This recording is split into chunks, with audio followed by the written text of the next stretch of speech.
tema, el título de clase de hoy, es la contratécnica de la elegancia, Jacques Ellul, una respuesta sensata a la modernidad. Jacques Ellul es un pensador que solo encontré en mis estudios propios hace más o menos 1 año y medio, 2 años. Y era un momento en que yo comencé a investigar un poquito más el tema de nuestra relación con las tecnologías que nosotros usamos, ¿no? En otras clases hemos comenzado a hacer diferentes reflexiones. Hace como 6 meses hice una clase sobre el pensamiento de un académico que se llama Marshall McLuhan, que era uno de los fundadores de la ecología de los medios de comunicación. Y eso comencé a estudiar a McLuhan y otros pensadores como Terón. Existe todo un grupo de personas que surgieron en los primeros años después de la Segunda Guerra Mundial, que era como el primer momento eh, digamos, de respuesta, de crítica a este como explosión tecnológica que ocurrió en los años posguerra, el año 50, 60, 70. Y por la primera vez en la humanidad, siento yo, por la primera vez en mucho tiempo, había como un grupo de personas, de académicos, tratando de situar la tecnología dentro de un cuestionamiento, una crítica filosófica, ¿verdad?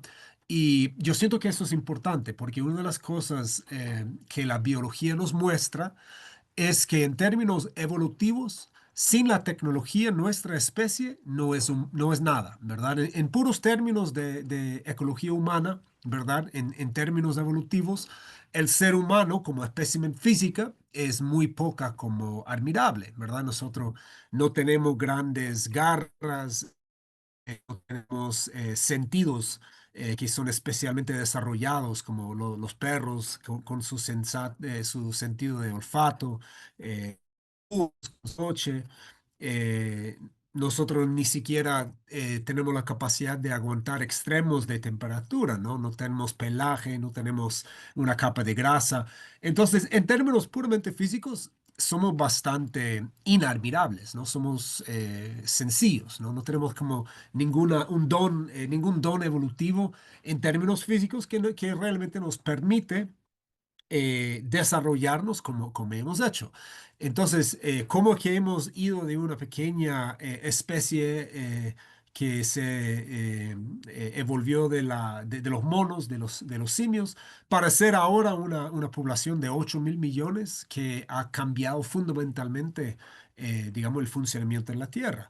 Y es porque somos seres tecnológicos, ¿verdad? Desarrollamos un cerebro, tenemos lo que se llaman pulgares, capacidades de manipular nuestro ambiente, de formarlo según nuestros propios preceptos, ¿verdad? Entonces la tecnología siempre ha sido nuestro don, ha sido lo que nos ha permitido sobrevivir, expandir, progresar, evolucionar, ¿verdad? Es parte de quienes somos. Somos seres que dependen 100% en la tecnología para poder vivir, ¿verdad? Pero tal vez debido a nuestra inclinación hacia la tecnología como una estrategia necesaria de sobrevivencia, muy poca gente en las religiones, muy poca gente en corrientes filosóficos, muy poca gente en la academia en general en los últimos años han tenido la capacidad de analizar la tecnología desde una perspectiva filosófica, ¿verdad? La tecnología siempre existía como aparte de la reflexión tecnológica, ¿verdad? Era como una parte que asumimos que era bueno, siempre asumimos que era positivo, que nos permitía tener mejores vidas, tener más comodidades, tener una vida más fácil, eh, crear soluciones a los problemas que percibimos en el mundo que nos rodea, etcétera, ¿verdad? Y Jacques Ellul, junto con este corriente filosófico que comenzó a establecerse en los años 50, 60 y 70 del siglo pasado, dijeron que, espera, la tecnología es parte de quienes somos. Sería ilógico tratar de argumentar que el ser humano debe de abandonar la tecnología porque todo lo que hacemos, todo lo que hemos construido depende de eso de cierta forma, así definiendo tecnología desde una definición bastante amplia, ¿verdad? Pero el Lul decía, pero tenemos que tratar de entender qué es, ¿verdad? Y para poder realmente encontrar una relación correcta con nuestras formas de tecnología, tenemos que entender qué es y después situarlo dentro de una crítica filosófica, un cuestionamiento filosófico, ¿verdad? Tenemos que decidir cuáles tecnologías, cuándo, bajo qué formas, todas estas preguntas que son esenciales para el desarrollo de una ética, ¿verdad? Entonces, como resumen de clase, el día de hoy yo quiero comenzar brevemente explicando quién era Jacques Ellul, cuál era como base de su pensamiento, de su filosofía. Y después quiero como entrar en un análisis tal vez un poco etimológico sobre la palabra, una palabra que era fundamental para él, que era la técnica, ¿verdad? Entonces vamos a hablar un poquito entre las diferencias en sentido, ¿verdad? Sobre qué es la técnica. Ellul era francés, él escribía en francés, y él siempre era muy estricto en el sentido de que él no quería que los libros de él se tradujeron literalmente en términos de esa palabra de técnica, ¿verdad? Porque, bueno, en francés la palabra es la technique y él decía yo, esta no tiene el mismo sentido de technology en inglés, de tecnología, no tiene el mismo sentido de técnica como lo hablamos en español o en inglés. Él decía, yo quiero referir a algo que es mucho más allá de lo que las palabras en inglés y español quiere denominar, ¿verdad? Entonces, quiero que ahondamos un poquito más en este concepto que tiene Elul sobre la técnica como una de las fuerzas que guía la organización de nuestra sociedad, de la modernidad. Después, quisiera como un poco como contraponer o analizar junto el pensamiento de Ellul con otro pensador contemporáneo de él que se llamaba Aldous Huxley, que era un novelista inglés, que es más conocido por una novela distópico que él escribió en los años 50, que en español está traducido como Un Mundo Feliz. En inglés es Brave New World. Y era un momento donde en la literatura los novelas como distópicos, mirando hacia el futuro, estaban en auge, ¿verdad? Pero Huxley desarrolló una visión distópico del futuro muy diferente de la mayoría de la gente pensando en cómo cómo iba a ocurrir el catástrofe, el colapso, ¿verdad? Él tenía una idea muy distinta que de muchas formas es muy en acuerdo con el pensamiento de Ellul. Y de ahí al final quisiera como ya tratar de sacar algunos hilos en el pensamiento de Ellul y algunos otros pensadores más contemporáneos sobre qué podemos hacer, ¿verdad? Si nuestro mundo es un mundo altamente tecnológico, como vamos a ver en la crítica que hace Ellul sobre la técnica, ¿cómo podemos ir construyendo una contratécnica de una forma que nos permite volver a tener más control tecnologías que usamos, ¿verdad? Entonces, comencemos con quién era Jacques Ellul. Esa es una foto de él. Él fue un filósofo, un sociólogo. Se convirtió al catolicismo cuando tenía más o menos 40 años y desde ese momento también fue un escritor teológico. La teología era muy interesante, muy importante para él también. Y también fue un profesor en diferentes universidades de Francia. Él falleció en 1994 y fue un escritor muy voluminoso. Él escribió más de 60 libros a lo largo de su vida. La mayor parte de ellos estaban enfocados en una crítica hacia las formas en que la tecnología ha llegado a dominar el mundo en que vivimos y de cierta forma de construir un nuevo ambiente, ¿verdad? donde los seres humanos tienen que acostumbrarse a vivir, ¿verdad? Entonces él fue muy crítico en el sentido de que las tecnologías en términos evolutivos, fueron herramientas que nosotros usábamos para mejorar nuestra vida, ¿verdad? Y él decía que en algún momento de la historia cruzamos un umbral, ¿verdad? En que ahora las tecnologías crean una realidad distinta, una realidad ya artificial, donde el ser humano tiene que cambiar sus hábitos, sus formas de vida, su epistemología, su forma de pensar, para encajarse y funcionar dentro de este mundo que está forjado no por nuestros propios intereses, no por nuestra energía y acción humano, sino por las mismas exigencias de las tecnologías en sí. El tema dominante de la obra de Elul fue la amenaza a la libertad humana creada por la tecnología moderna. Y quisiera enfatizar que Elul, como la mayor parte de los pensadores que en este tiempo estaban cuestionando la tecnología y que quería situarlo dentro de un espacio que permitía una reflexión filosófica, un análisis, una crítica. eh, Estas personas no pretendían eliminar la tecnología o las técnicas modernas, más bien entendía de que eso era imposible, otra vez porque la tecnología es la forma en que el ser humano exista en este mundo, ¿verdad? Sino lo que él quería era cambiar nuestra percepción de la tecnología y la técnica modernas para convertirlas en herramientas y no en reguladoras del status quo, ¿verdad? Y yo siento que tal vez no es muy fácil entender la distinción que Elul está tratando de admitir aquí, ¿verdad? Pero hay una gran diferencia entre una herramienta que es una extensión de una capacidad del ser humano, ¿verdad? De la forma en que un martillo es una extensión de mi brazo, ¿verdad? Requiere de la fuerza energética, metabólica de mi cuerpo, ¿verdad? De mis músculos, de mi capacidad, de mi conocimiento de cómo usarlo, ¿verdad? Es una extensión que permite el ser humano hacer algo un poco mejor, ¿verdad? Más fuerza, más habilidad, más técnica, etcétera, ¿verdad?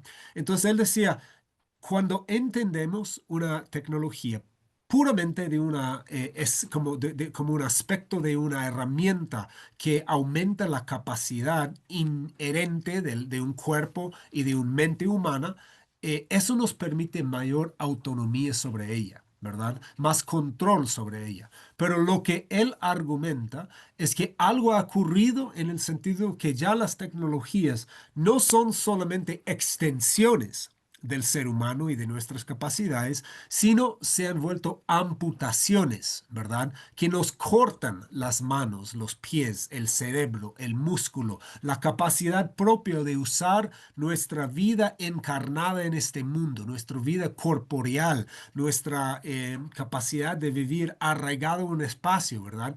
Hoy en día las tecnologías son lo que él llamaba reguladoras del status quo, en el sentido de que el complejo de las diferentes tecnologías hoy crea un ambiente completamente distinto que amputa la capacidad del ser humano y obliga al ser humano a cambiar su forma de pensar, su forma de ver el mundo, la forma de existir en ella para obedecer, digamos, los dictámenes de la tecnología en sí. Entonces, como yo decía, la palabra que él usaba para tratar de definir este nuevo espacio donde la tecnología ya se volvió un regulador del status quo era la technique. Aquí es una foto del libro, el más famoso de Ellul, que fue escrito en francés originalmente, La technique, l'enjeu du cycle, que quiere decir la técnica o el reto de nuestro siglo, ¿verdad? Famoso es eso, que se llama Technique. En inglés se traducía como la sociedad tecnológica, ¿verdad? En español hay dos versiones, uno donde mantiene el título en francés, que dice la técnica, el reto del siglo, y el otro es donde adopta el título en inglés, que sería eso, la sociedad tecnológica. Ellul insistía, como yo decía en el principio, en que la idea de técnica, ¿verdad? Lo que él quería decir con esta palabra en francés, la technique, trascendía el significado limitado de la palabra inglesa technology, o de lo que nosotros decimos en español, la tecnología. Él quería, o sea, él decía que la tecnología era como un término muy limitado. Para él, uno de los problemas que surgen cuando se intenta criticar la idea de tecnología es que la palabra en inglés y en español tiende a apuntar hacia los objetos, los artefactos, las herramientas, las cosas que nosotros manipulamos con nuestras manos, con nuestros pies, con nuestros cuerpos, ¿verdad? Y de cierta forma, él decía que esta idea de tecnología como solamente un objeto físico, es como entender la tecnología como herramienta. Y él decía que esta forma tenemos que tratar de rescatar, ¿verdad? De entender la tecnología como una herramienta que se opera y que se usa bajo el control del ser humano, ¿verdad? Pero, sin embargo, lo que él dice es que hoy ha cambiado, o sea, ya la inferencia de interferencia de la tecnología en el mundo moderno es tanto de que eh, no, la tecnología no solo es una cosa física. Él consideraba que esta definición era peligrosamente limitada porque oculta vista y de nuestra comprensión las verdaderas implicaciones de las herramientas y artefactos que estaban llegando a dominar el funcionamiento y la organización de la sociedad, ¿verdad? Entonces, ¿qué entendía Lull por técnica? Bueno, desde el diccionario, técnica en español significa una forma de llevar a cabo una tarea determinada, una manera hábil o eficaz de hacer o conseguir algo. Y quisiera que nosotros apuntamos nuestra atención a esta idea de eficaz o de eficiencia, porque para Elul, él entendía que, bueno, para él el término eficiencia era como fundamental, era principal en la forma en que él entendía y pensaba sobre los efectos que la tecnología tenía sobre nuestro mundo. Para él la técnica se refiere a cualquier complejo de medios estandarizados para alcanzar un resultado predeterminado. Así, convierte el comportamiento espontáneo y irreflexivo en un comportamiento deliberado y racionalizado. La técnica, para Ellul, constituye, esa es una frase de su libro La técnica, la técnica constituye ahora un tejido propio que sustituye la naturaleza. La técnica es el medio complejo y completo en el que debe vivir el ser humano y en relación con el cual debe definirse a sí mismo.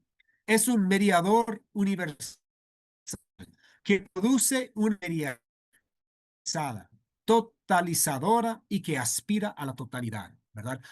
Volviendo a lo que él decía aquí, que la tecnología ya no son solo los objetos físicos, sino el complejo, digamos, de técnicas, de formas de hacer las cosas, que cambia el status quo, ¿verdad? Y que trata de imponer formas distintas de cómo debemos de organizar la sociedad en términos económicos, políticos, culturales, sociales, ¿verdad? Cómo el ser humano en sí debe orientar la energía de sus vidas, ¿verdad? En la crítica de Lull, la modernidad se guiaba por una procedimentalización, por la que todo se organiza y gestiona para que funcione de la forma más eficiente y que se dirige hacia el fin más expeditivo de la mayor productividad. La propia definición exhaustiva de Ellul se encuentra en el prefacio de la Sociedad Tecnológica, donde él dice que la técnica es la totalidad de los métodos a los que se ha llegado racionalmente y que tienen una eficacia absoluta en todos los campos de la actividad humana, ¿verdad? Y eso de la racionalidad siento yo que es importante, ¿verdad? Porque desde un sistema regido y dirigido por un mundo de técnica, un mundo de tecnología absoluta, ¿verdad? Siempre hay una razón por más tecnología. En la mañana usé una imagen que me pareció muy interesante el otro día.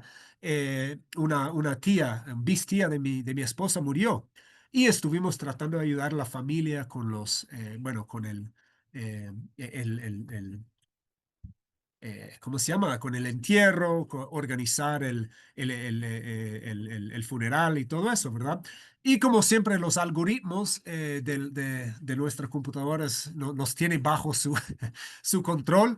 Como yo estaba buscando una empresa funeraria que nos ayudaba con la caja y todo eso, comenzó a aparecer publicidades, ¿verdad?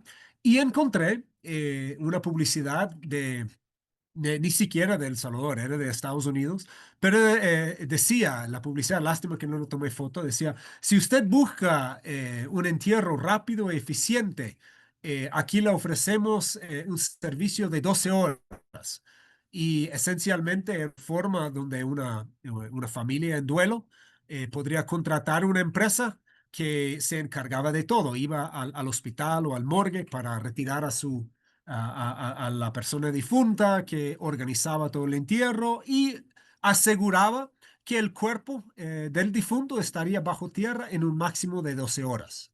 Es como que tratar de maximizar la eficiencia de uno de los ritos y momentos más importantes en la vida del ser humano, un espacio no solo para recordar al difunto, ¿verdad? Sino también un espacio de acompañar a la familia, ¿verdad?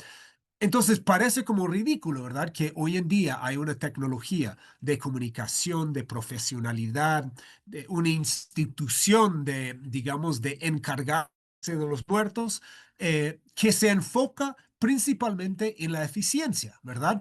Hay una tarea para hacer, que es enterrar un muerto, y hay que tratar de buscar una forma que es más fácil, que es más eficaz, que es más eficiente, que no implica que uno se implica, ¿verdad? En el trabajo, que uno se ensucia las manos, ¿verdad?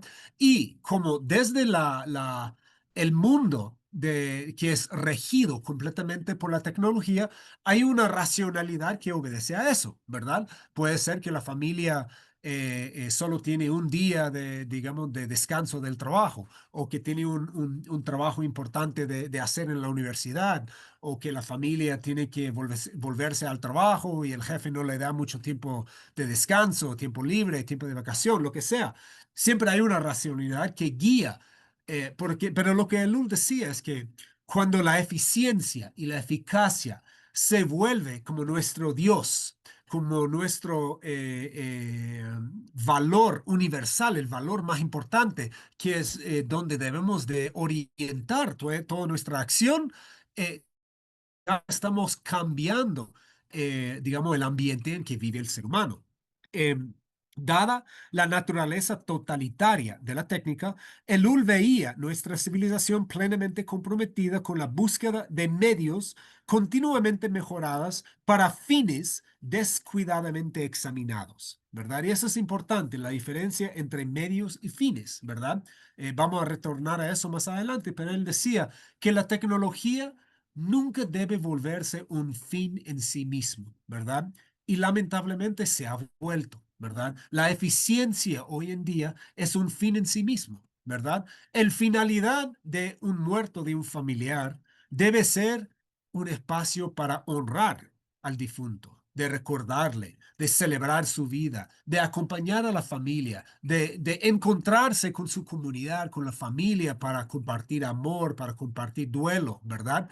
Pero cuando la eficiencia se vuelve lo más, como el pseudo valor más importante, entonces nada de eso importa, nada de eso importa. La eficiencia de enterrar el muerto es el fin en sí mismo, ¿verdad? Entonces, la tecnología que uno podría ocupar, una caja, ¿verdad?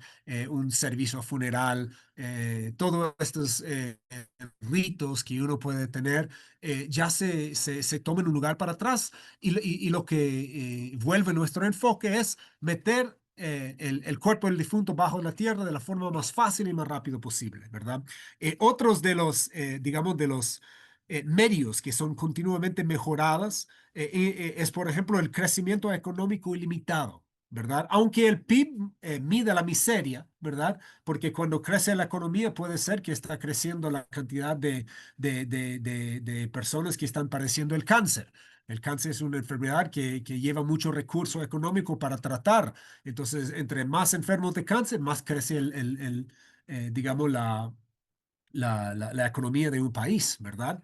Entonces nosotros, la forma en que medimos son como equivocados, ¿verdad? Otro ejemplo es más coches y más rápidos, aunque tardemos más en ir de punto A a punto B, ¿verdad? Entonces ya, eso es un ejemplo que siempre para mí se vuelve muy tangible y palpable para mi cuerpo. Yo vivo en el campo muy metido, donde hay pocos carros. Las pocas veces que nosotros salimos en vehículo, vamos al pueblo que está a 20 minutos y tal vez pasamos unos dos o tres carros, pasamos unos 20 vacas en el camino, pero no hay tráfico, no perdemos tiempo en el tráfico. Pero los momentos que viajamos a San Salvador, que es el capital de El Salvador, y que es un caos total, o sea, paso horas en el tráfico. Hubo un estudio hace unos años que decía que el salvadoreño en promedio pasa entre 4 y 6 horas diarios en tráfico, ¿verdad? 2 o 3 horas para llegar al trabajo, 2 o 3 horas para volver a la casa, ¿verdad? Y yo cuando voy a ese ambiente y siento el calor y veo aglomeración de gente y el tráfico y horas desperdiciados en el tráfico, mi cuerpo se pone tenso, ¿no? Es un estrés muy fuerte. Y después veo a la otra gente y los veo tranquilos. Están escuchando música, están hablando por teléfono. La gente han internalizado de que eso es normal, ¿verdad? Que la técnica, digamos, de supuesta mayor eficiencia en el sentido de tener un vehículo propio cada uno, ¿verdad? Implica un cambio fundamental en cómo vivimos. Yo creo que cualquiera hace 20 años, 30, 40 años podría decir que el ser humano no está hecho para desperdiciar entre un sexto y una cuarta parte de su día en tráfico. Pero hoy en día, debido a que las tecnologías, en este sentido, el carro, el transporte humano, se ha vuelto tan fuerte, tan metido en nuestra vida que nosotros hemos cambiado nuestra forma de encajar en esta sociedad, al sentido de que hay millones de personas que consideran que es normal pasar 4 o 6 horas cada día en tráfico, ¿verdad?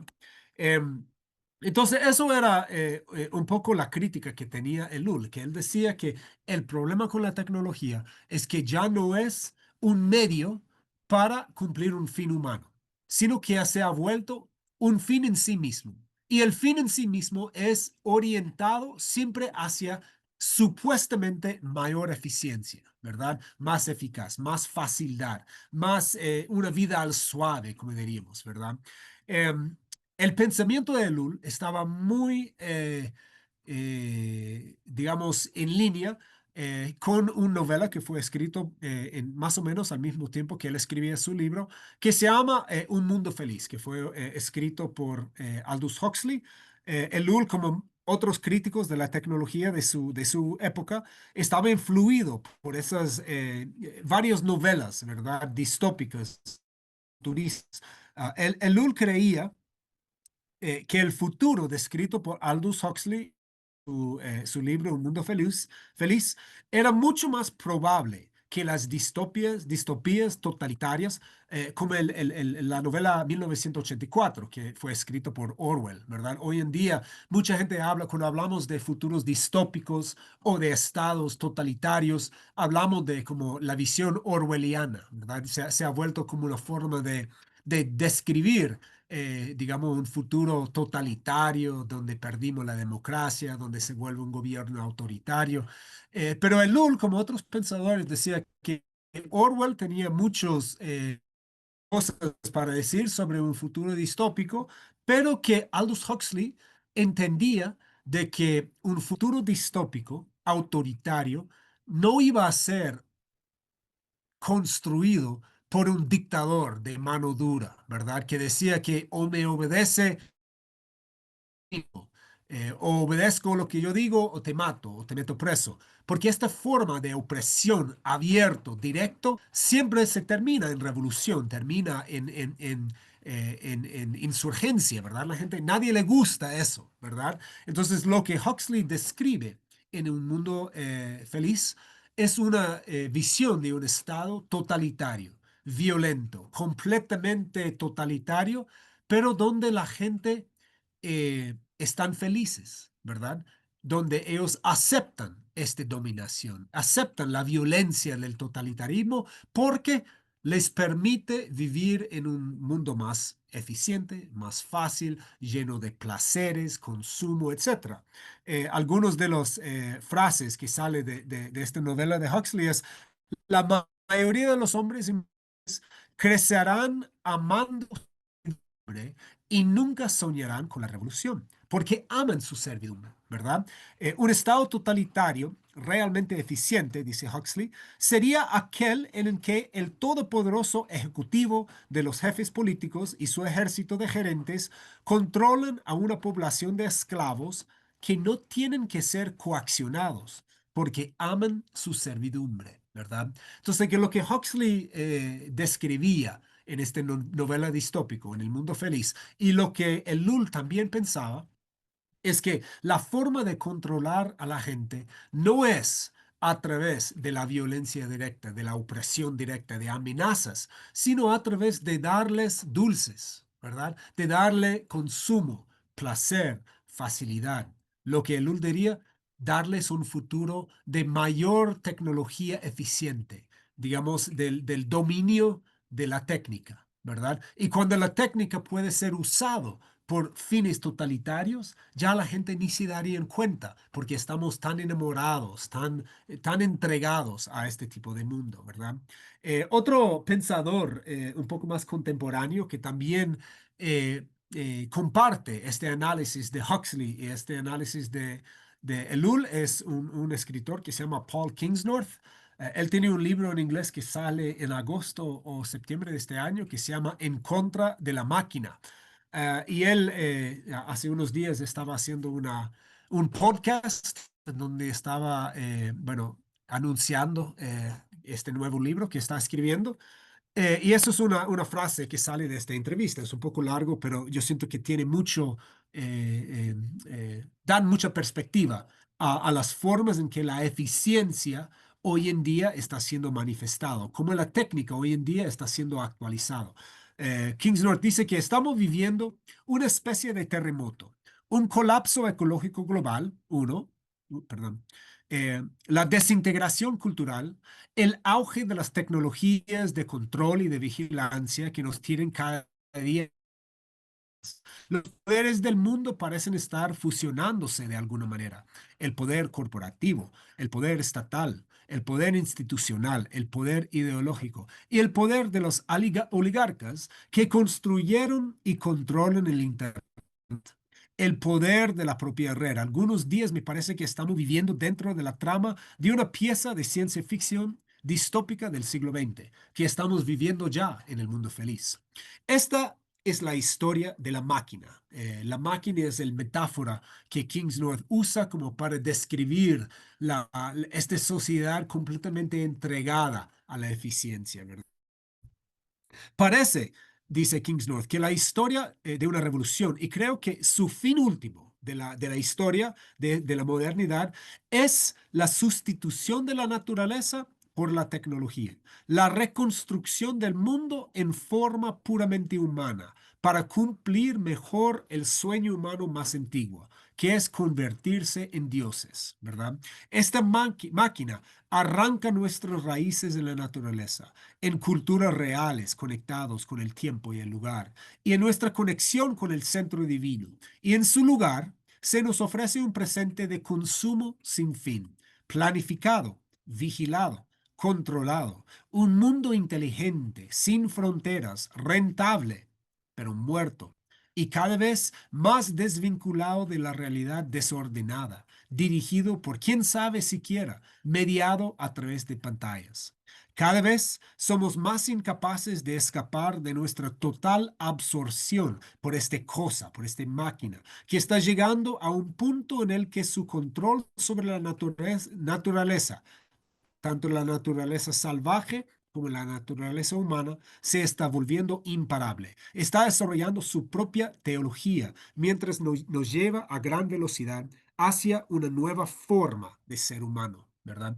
Y eso es uno de los pensamientos fundamentales en el Lul, que decía que el problema con la técnica es que crea un nuevo ambiente. Él usaba la palabra francés milieu, que quiere decir como espacio, un lugar para habitarse, ¿verdad? El ser humano. El ser humano eh, evolucionó dentro de, digamos, la naturaleza, dentro de comunidades pequeñas que tenían arraigo, que desarrollaban, digamos, diferentes formas culturales, pero que siempre respondían a un lugar determinado y concreto, tangible, ¿verdad? Un espacio natural donde nuestro bienestar, nuestra vida en sí dependía de los lazos que creábamos con la comunidad, con la familia, con la naturaleza, con la tierra, con el bosque, con el agua, ¿verdad?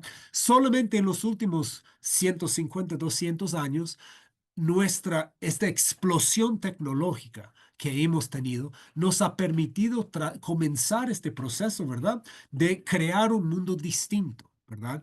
Y como dice Kingsnorth aquí, mucho digamos, de lo que nos ofrece esa máquina, lo que nos ofrece la técnica, son cosas que nos parecen agradables, consumo, una vida planificada, que también es una vida predecible, ¿verdad? Podemos tratar de mitigar algunos de los riesgos, tener un poco más de seguridad, tener más capacidad de planificar lo que va a ocurrir en nuestra vida.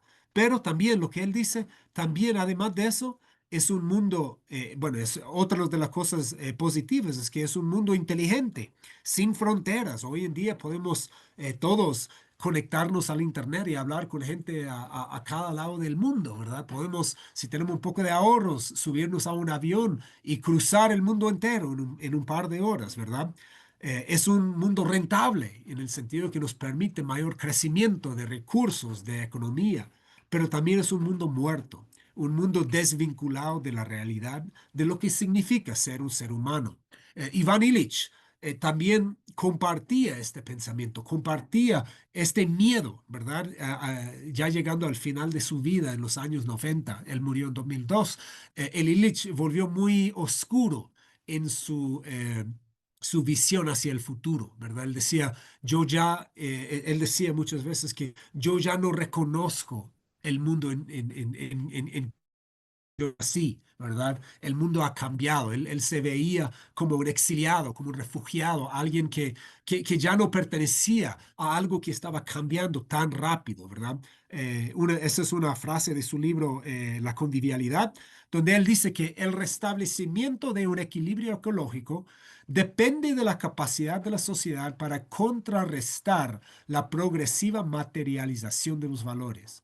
De lo contrario, el hombre se encontrará totalmente encerrado en su creación artificial, sin salida, ¿verdad? Si no desvinculamos de la técnica, ¿verdad? Si no nos desvinculamos de este afán por la eficiencia, nos vamos a encontrar totalmente encerrado en una creación de nuestra propia creación, ¿verdad? Una creación que hemos hecho con nuestras manos, pero una creación artificial envuelto en un medio físico, social y psicológico de su propia creación, será prisionera en el caparazón de la tecnología, incapaz de reencontrar el antiguo medio al que estuvo adaptado durante cientos de miles de años, ¿verdad? Y eso es, como ves, comparte eso con el Lul, con Kingsnorth, con Huxley, que lo que está en juego es el medio, el espacio donde nuestras vidas se desenvuelven, ¿verdad? Ya no es un medio natural, no es un medio ni siquiera, digamos, que controlamos. Es un medio que obedece los preceptos y las exigencias de la técnica, de la eficiencia, de la tecnología en sí, ¿verdad? El equilibrio ecológico no puede restablecerse, dice Illich, a menos que volvamos a reconocer que solo las personas tienen fines y que solo las personas pueden trabajar para conseguirlos. Las máquinas, las tecnologías, solo actúan despiadadamente para reducir las personas al papel de aliados impotentes en su progreso destructivo, ¿verdad? Lo que Illich dice es que si vamos a tratar de restablecer algún tipo de control sobre el medio en que vivimos, si vamos a volver a tener algo de control sobre las tecnologías que guían nuestra sociedad, comienza con entender que la tecnología, la técnica, jamás puede ser un fin en sí mismo, ¿verdad? La tecnología bien puede ser, digamos, algo que ayuda al ser humano, pero solo el ser humano puede tener fines, ¿verdad? Y tenemos que entender eso. Volviendo al ejemplo de la, digamos, del entierro del familiar de mi esposo. Una tecnología nos puede ayudar a convocar a la familia. Una tecnología, nosotros, bueno, yo fui encargado de hacer un video tomando fotos y videos de la vida de este personaje, lo compartimos. Eso fue un uso de una tecnología de comunicación audiovisual para tratar de juntar la familia y juntos llorar y reír y compartir anécdotas de la vida de esta persona, ¿verdad? Pero si el fin en sí mismo es la tecnología, es la eficiencia, si el fin en sí mismo es simplemente terminar con lo que se tiene que hacer, meter el cuerpo bajo 6 pies de tierra, pues ya hemos perdido, ya estamos envueltos en una creación artificial de nuestra propia construcción, ¿verdad? Y nos volvemos, como dice aquí, prisioneras de la tecnología. Entonces, para ir terminando, para así dejar un tiempo para hablar, quisiera hablar sobre algunas posibilidades para una contratécnica. ¿Qué podemos hacer para contrarrestar esta tendencia, para volver a agarrar el control sobre nuestro uso de las tecnologías? Rápidamente, Elul decía que él no consideraba que la tecnología fuera intrínsecamente malvada. Simplemente reconocía que era una fuerza que autoalimentaba y que diseñaba el mundo en sus propios términos. Las máquinas, ya sean mecánicas o digitales, no están interesados en la verdad, la belleza o la justicia, las cosas más esenciales para el espíritu del ser humano. Su objetivo es hacer del mundo un lugar más eficiente para las máquinas, ¿verdad? Si dejamos que la máquina decide sobre cuál es el fin del mundo, va a ser siempre eso, más eficiencia, más máquina, más creación artificial. La proliferación de la tecnología es combinado con nuestra creciente dependencia de sus servicios, condujo inevitablemente a una erosión de la libertad humana y a consecuencias imprevistas en todas las esferas de la vida. La tecnología, escribió Ellul, no puede soportar los valores humanos y debe necesariamente revestirse de ropajes matemáticos. Todo lo que en la vida humana no se preste a un tratamiento matemático debe ser excluido, pensaba Elul. Y me gusta mucho esta idea porque sí, la tecnología, especialmente los digitales, trabaja en código, ¿verdad? En ceros y unos. Todo lo que tenemos en la vida puede ser reducido a unos y ceros, que es como lo más básico, ¿verdad? Lo más como sencillo, ¿verdad? Entonces, una respuesta a la técnica empezaba por construir una relación adecuada con nuestras herramientas. Wendell Berry, este señor aquí, es un poeta del estado donde yo crecí en Estados Unidos y un poema de él termina con la frase, cada día haz algo que no compute, ¿verdad? Yo creo que lo que él quiere decir, lo que quiere decir Berry, lo que quiere decir Elul, es que si vamos a contrarrestar, digamos, el impulso de la técnica, de la eficiencia, entonces no tenemos que liberarnos de un tratamiento matemático, ¿verdad? Que tenemos que quitar este ropaje matemático de ceros y unos y proclamar que no siempre hacemos las cosas eficientemente. Que ser humano implica también a veces ser difícil, confundirse, meternos en nuestra ignorancia, ¿verdad? Eso es parte de lo que significa ser humano. De lo que se trata aquí es evaluar el peligro de lo que podría ocurrir a nuestra humanidad en el presente medio siglo y de distinguir entre lo que queremos conservar y lo que estamos dispuestos a perder, entre lo que podemos acoger como desarrollo humano legítimo y lo que deberíamos rechazar con todas nuestras fuerzas. ¿Cuál es la solución de la técnica según Ellul? Pues él dice que la solución es simplemente considerar la técnica como un objeto que puede sernos útil y reconocerla como lo que es, una cosa más entre otras muchas, en lugar de creer en la técnica por sí misma. Si hacemos esto, destruiremos la base del poder que la técnica tiene sobre la humanidad, ¿verdad? Dos cosas más. El primer filósofo de la tecnología, nosotros hablamos de este personaje en una clase el mes pasado, era un monje poco conocido del siglo XII que se llamaba Hugo de San Víctor. San Hugo, como es conocido en la iglesia, creía que las tecnologías eran una actividad reparadora.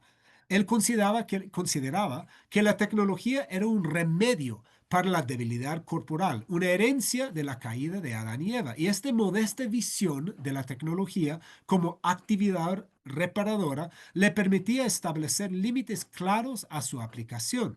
Las tecnologías eran útiles para ayudarnos a volver al Edén o a un equilibrio adecuado con nuestro medio.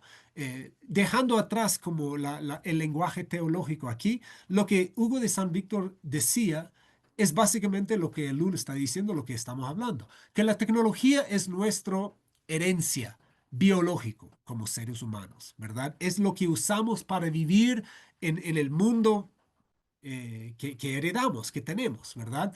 Y debemos de usarlo con ciertas limitaciones y debemos de considerar que las tecnologías deben de ser espacios de remediación, ¿verdad? De remediar nuestra relación con el mundo, de vivir bien, de crear un ambiente de, digamos, de paz, de justicia, un equilibrio ecológico, ¿verdad? Y yo creo que hay tres características fundamentales de una contratécnica, ¿verdad? Si una tecnología va a ser realmente un medio, una extensión de una capacidad humana y no un fin en sí mismo que amputa lo que el humano puede ser, primero tener que enfocarse en la corporeidad, ¿verdad? En la corporalidad. Debemos de entender que las tecnologías son herramientas que amplían y no amputan la capacidad humana. También debemos de aceptar que las herramientas no deben de existir para borrar toda la dificultad que nosotros percibimos en el mundo. Debemos de aceptar que a veces las incomodidades, las dificultades, las limitaciones, las penurias, no solo deben tolerarse, sino celebrarse como parte de la condición humana, donde se encuentra sentido en la vida. Las tecnologías no deben orientarse ciegamente a siempre intentar superar las dificultades. Y por último, utilización cordial de las herramientas, lo que Iván Illich decía, la convivialidad con nuestras herramientas. Si nuestra relación con la tecnología se basa solamente o primordialmente en el deseo de liberar nuestras vidas de las dificultades percibidas, de entregarnos a una vida de facilidad, comodidad, eficiencia, optimización de todo lo anterior, entonces cabe esperar efectos amputativos de la tecnología. Sí, por el contrario, vemos las tecnologías como una ayuda para vivir libremente en la búsqueda encarnada de la sabiduría, entonces esta vinculación de la tecnología puede redimirla. Y por último, quiero volver al libro de Un Mundo Feliz de Huxley, ¿verdad? Al final de este libro hay un muy hermoso diálogo entre los dos personajes principales de la novela, que es Mustafa Mond, que es el conocido como el controlador universal, es como el dictador de este nuevo estado totalitario, donde el Estado ha creado un mundo tan lleno de placeres, de comodidades, de consumo, que la gente no rebelen contra su esclavitud, ¿verdad? Y entonces ha creado un mundo donde la gente vive bien, según algunas métricas, ¿verdad? Algunas mediciones, pero donde la gente ha perdido cualquier aspecto fundamental de libertad humana, ¿verdad? Donde el medio donde viven es completamente artificial y lo humano ha desaparecido. Y hay un personaje en este novela que por coincidencias de la vida ha escapado el control del Estado y él es conocido como el salvaje, ¿verdad? Una persona que vivía en un medio realmente humano. Entonces hay un diálogo al final del libro entre el salvaje y Mustafa Mond, el controlador universal. Y el salvaje dice, pero yo no quiero tu comodidad. Yo quiero a Dios, quiero poesía, quiero peligro real, quiero libertad, quiero bondad, quiero pecado. De hecho, dijo Mustafa Mond, estás reclamando el derecho a ser infeliz. De acuerdo, dijo el salvaje, desafiante. Yo reclamo el derecho a ser infeliz. Por no mencionar, dice Mustafa Mond, el derecho a envejecer, a ser feo, impotente, el derecho a tener sífilis y cáncer, el derecho a comer demasiado poco, el derecho a ser pésimo, la constante preocupación de lo que puede ocurrir mañana, el derecho a contraer la fiebre tifoidea, el derecho a ser torturado por dolores indecibles de todo tipo. Y hubo un largo silencio. Los reclamo todos, dijo por fin el salvaje. Entonces voy a dejar mi presentación ahí, pero yo creo que la actitud del salvaje ante un mundo de completa eficiencia, de un mundo de una máquina, de una construcción completamente artificial, la única forma en un mundo así de reclamar la libertad humana, de reclamar la autonomía humana, es también reclamar y aceptar lo que implica ser un humano en este mundo, ¿verdad? Que implica tener el uso de las tecnologías, pero no esperar que la tecnología sea un fin en sí mismo, que sea, digamos, el salvador universal de todo lo que necesitamos. Pues lo dejo ahí y